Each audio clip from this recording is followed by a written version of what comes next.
हाँ, हेलो बच्चों।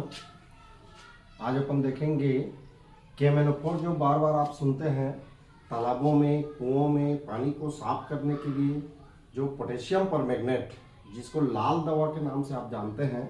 जनरली लोग क्या है, लाल दवा के नाम से तालाबों को शुद्ध किया जाता है, पानी को, उसी के बारे में पढ़ेंगे। उसी का रासायनिक सूत्र है KMnO4, पोटेशियम परमैंगनेट। इसी को लाल दवा भी कहा जाता है और ये प्रबल ऑक्सीकारक होता है। पोटेशियम परमैंगनेट के बारे में देखेंगे कि ये जो है बैंगनी है, काले रंग का सुई आकार का क्रिस्टल रहता है। जब आप इसको देखेंगे तो सुई आकार के छोटे छोटे क्रिस्टल आपको दिखाई देंगे। दूसरा, ये जल में विलेय है। गलनांक इसका 513 केल्विन ताप है। अणुभार इसका 158 एटॉमिक मास यूनिट है। ठीक है। हम जब देखते हैं कि ये पोटेशियम परमैंगनेट जो है मैग्नीज का कंपाउंड है। मैग्नीज का कंपाउंड है जिसमें मैग्नीज का जो ऑक्सीडेशन नंबर है +7 है। क्लियर है। आगे की बात करता हूं मैं। पोटेशियम परमैंगनेट प्रबल ऑक्सीकारक है।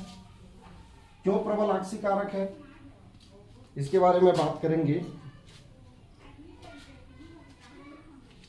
एक्चुअल में पोटेशियम परमैंगनेट जो है अम्लीय माध्यम में, KMnO4 जो है ये चाहे अम्लीय माध्यम में हो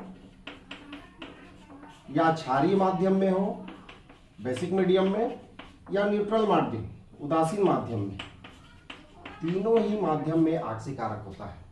जब अम्लीय माध्यम में ये रिएक्शन देता है तो ये 5 नवजात ऑक्सीजन, जब किसी अम्ल के साथ रिएक्ट करता है तो 5 नवजात ऑक्सीजन प्रोड्यूस करता है।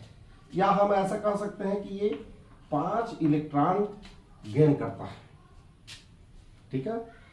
चूंकि 5 ऑक्सीजन दे सकता है या 5 इलेक्ट्रॉन गेन कर सकता है, इसलिए हम इसको क्या कहते हैं, KMnO4 प्रबल ऑक्सीकारक है। क्षारीय माध्यम में देखेंगे तो 3 नवजात ऑक्सीजन देता है या 3 इलेक्ट्रॉन ग्रहण करता है। उदासीन माध्यम में भी जस्ट बेसिक माध्यम के जैसे ही है, 3 नवजात ऑक्सीजन देगा या 3 इलेक्ट्रॉन ग्रहण करेगा। अब एसिटिक माध्यम में सबसे पहले बात करता हूं मैं एसिडिक मीडियम का। चूंकि आप देख पा रहे हैं इसमें सर्वाधिक नवजात ऑक्सीजन देने का काम या सबसे अधिक इलेक्ट्रॉन लेने का काम ये एसिडिक मीडियम में करता है, इसीलिए प्रबल ऑक्सीकारक होता है KMnO4। ठीक है। यदि हम KMnO4 को किसी एसिडिक मीडियम, अब एसिड में किसका उपयोग करें तो जनरली यूज करते हैं किसका, H2SO4। हमारे पास वैसे रहने को तो कई सारे एसिड है, हाइड्रोक्लोरिक एसिड भी है, HNO3 भी है, लेकिन HNO3 नाइट्रिक अम्ल स्वयं ऑक्सीकारक होता है और ये KMnO4 भी ऑक्सीकारक, इसलिए उसके साथ क्रिया नहीं दिखा सकते। ठीक है।